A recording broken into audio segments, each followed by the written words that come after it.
¿Estamos, Néstor? Pero tengo que salir con la remera de Nietzsche puesta porque, o sea, la gente va a pensar que yo soy un friki que se pasa todo el día leyendo. No, Néstor, yo no te digo que no sea un friki que se pasa todo el día leyendo, pero no tiene por qué enterarse la gente que mira los videos del otro lado. ¿Qué tal, amigo de YouTube? Mi nombre es Matías y esto es la Biblioteca de Babel. Hoy vamos a explicar la muerte de Dios en Nietzsche. Nietzsche es un autor que encanta, a la gente le encanta. Uno cuando comenzó a estudiar la carrera de filosofía, lo que encuentra, sobre todo en los primeros años o en las materias iniciales, es que la gente va por Nietzsche. O sea, la gente se enamora de Nietzsche, odia a Platón profundamente y se mete a estudiar filosofía y después, bueno, se encuentra con que la filosofía es otra cosa y ve, si le sigue copando, va, y si no, se va para otro lado.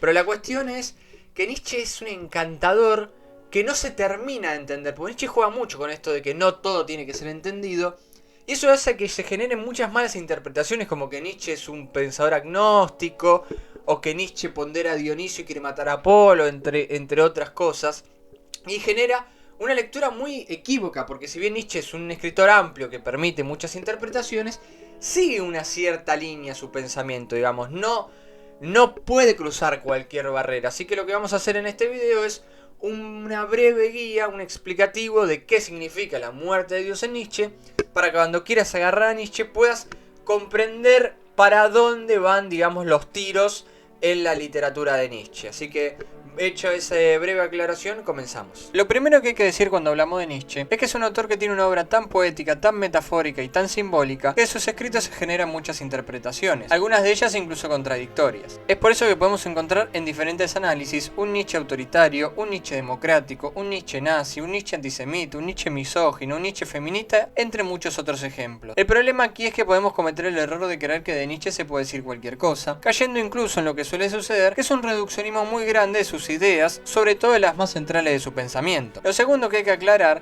es que Nietzsche es un encantador, y no cualquier tipo de encantador, sino que tiene una particularidad que sucede más en un artista que en un pensador o en un filósofo. Es que mientras menos se entiende lo que escribe, más encanta lo que dice. En ese sentido, se podría categorizar a Nietzsche como un poeta que hace filosofía. Todo esto hace que sea muy fácil confundirnos, tomar posturas equivocadas o caer en relativismos superfluos cuando leemos algún texto de la obra de Nietzsche, ya que no tenemos en cuenta que Nietzsche es cualquier cosa menos un pensador que hable de una verdad taxativa. Así, cuando Nietzsche habla de la muerte de Dios, no lo hace de un lugar agnóstico y tampoco quiere decir que hay una deidad llamada Dios que se murió, sino que básicamente lo que quiere es generar una provocación a partir de una metáfora. Bajo estos conceptos vamos a interpretar qué es lo que quiere expresar Nietzsche en su metáfora de la muerte de Dios.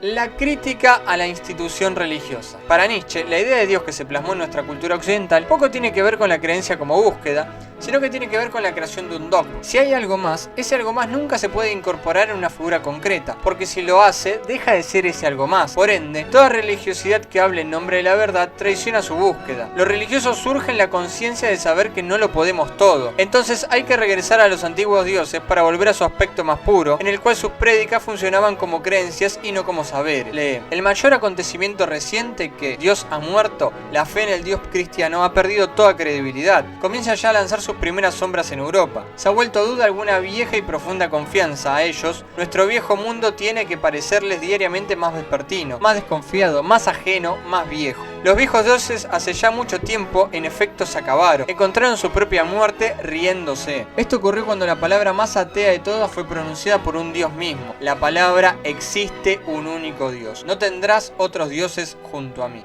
Aquí se ve muy bien que Dios representa la idea de una verdad absoluta. Su muerte es una realidad descentrada. Ya no hay un Dios, o sea, un fundamento último a partir del cual se estructure la realidad. El que habla en nombre de Dios te está mintiendo, porque en realidad habla en nombre de sí mismo para imponer su opinión como si fuese la verdad. Es decir, está tratando de imponer su relato, como explicamos en el video de Orwell sobre el sentido común, que si no lo viste te lo dejo acá arriba. Para Nietzsche, la voluntad de poder anida a toda entidad, por lo cual el poder es ontológico. De ahí que para Foucault el poder no se posee, sino que se ejerce todo el tiempo. Seguimos siendo esclavos de la gramática. Nietzsche entiende que hay un orden previo que es el orden que produce la idea de Dios en tanto Dios. Ese orden, esa institución previa que nos habla permanentemente es la gramática, o sea, el lenguaje, que por un lado nos precede y nos es ajeno, pero por otro lado construye nuestro pensamiento desde el principio. Por eso Nietzsche busca todo el tiempo salirse de la racionalidad, entendiendo que la racionalidad no es más que la institución normativa y que es a través del lenguaje que nos sesga y nos limita. Leemos: la razón en el lenguaje, oh, qué vieja hembra engañadora. Temo que no vamos a desembarazarnos de Dios porque continuamos creyendo en la gramática. Aquí Nietzsche percibe que por mucho que nos desembaracemos de la idea dogmática de Dios, siempre que sigamos por el camino cartesiano de la razón, vamos a seguir siendo esclavos del lenguaje. De ahí que Nietzsche busca reivindicar la imagen de Dionisio, el caos, por el que el ser humano es Apolo, el orden, pero también es Dionisio. Apolo no es el problema es que Apolo se posicionó por encima del resto de los dioses y por ese lugar monopólico que ocupa Apolo, por culpa de Sócrates y la religión cristiana, es que necesitamos comprenderlo todo. Por eso creemos que no solo vale lo que podemos entender por medio de la razón, cuando a nuestro ser le suceden cosas que exceden la comprensión racional. Apolo es necesario, dice Nietzsche, pero no puede ser la única faceta del hombre si queremos ser realmente libres. De ahí que para Derrida la deconstrucción del ser humano va a ser clave para reorganizar el pensamiento occidental. La transmutación de todos los valores. Vivimos en un mundo donde la muerte de Dios ha dejado un vacío. Es un vacío que puede ser tanto positivo como negativo. Muere Dios, ya no hay una verdad. ¿Ganamos o perdemos? Esa es la gran pregunta que se hace Nietzsche. Muerto Dios, ya no hay principios ordenatorios ni hegemónicos. Ahora tenemos el poder de descentrar el sentido. Debido a que Dios es un símbolo de ese fundamento primero, a partir del cual todo se estructura. Leemos. Ay, hermanos, ese Dios que yo creé era obra humana y demencia humana, como todos los dioses.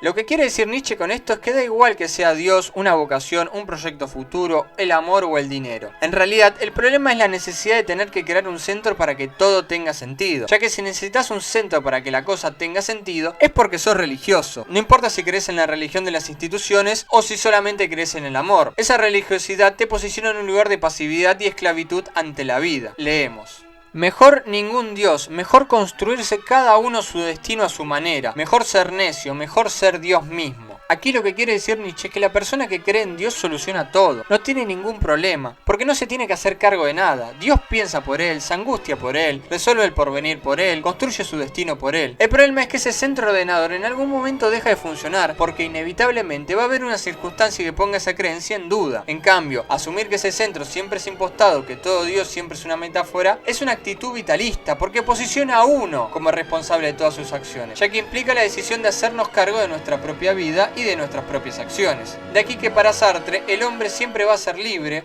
porque va a hacer lo que hace con lo que hicieron de él. La verdad es la mentira más eficiente.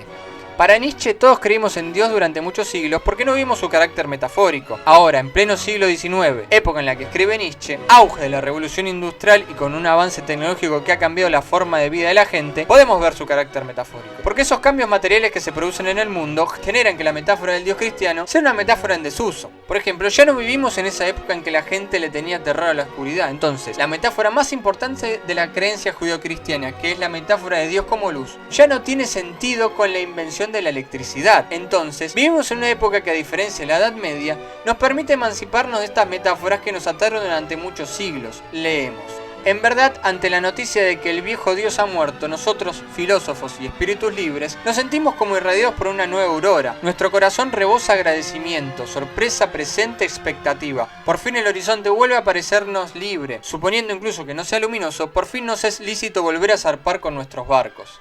Para Nietzsche, toda verdad es una metáfora que se impone como certezas, o sea que en el momento en que la asumimos como verdad, deja de lado su carácter metafórico. Por eso, para él, la verdad es la mentira más eficiente, porque cuando todos la creemos, deja de ser mentira, en realidad sigue siendo mentira, pero ahora se llama verdad. Ahora, si asumimos que la verdad es la mentira más eficiente y que no hay hechos, sino que solo hay interpretaciones de esos hechos, ¿dónde está la verdad? ¿Realmente importa saber dónde está? ¿Hay que buscar la verdad o simplemente entender que la verdad es una creación que el poder logra imponer? Aquí nuevamente se posiciona esa pregunta nietzscheana. Muerto Dios, ¿ganamos o perdimos? ¿Importa la respuesta o solo la liberación? Bueno, hasta ahí el resumen de la muerte de Dios en Nietzsche. Espero que haya quedado bastante claro, ¿no? La idea de liberación, ¿no? Del ser humano, de esto de que el dogma, esta idea dogmática, que es la gran pelea que tiene Nietzsche con Sócrates y con el cristianismo, genera un estado de... para Nietzsche es la moral del siervo, ¿no? Una idea de servidumbre del hombre ante el mundo y ante la muerte de Dios, ante la liberación, ya sea para bien o para mal, somos libres de pensamiento, de interacción, estamos habilitados a vivir nuestra vida sin ninguna restricción ética o moral impuesta. Esto no quiere decir tampoco que no tengamos ni ética ni moral, solo que no tenemos las restricciones que nos habían impuesto Y así tenemos esa libertad para Nietzsche de actuar, pero también tenemos que actuar bien. No es que tenemos que, porque se murió Dios, todo está permitido. No, tenemos que tener nuestra propia moral que tiene que generar una convivencia armónica, digamos. Así que nada, si te gustó el video, dale una buena compartida, suscríbete al canal, me gustealo, compartilo con tus amigos y nos vemos en una próxima emisión. Te digo, Néstor, que para mí este de Nietzsche fue el mejor de todos los que hicimos. O sea, para mí este me encantó. Pasa que Nietzsche, viste, boludo, es un clásico, no te falla. Vos lo lees y decís, Dios mío, cómo me rompe la cabeza, ay, Dios mío. Pará, Néstor, no te vayas, Néstor. ¿A dónde vas, boludo? Dale, Néstor, volvé.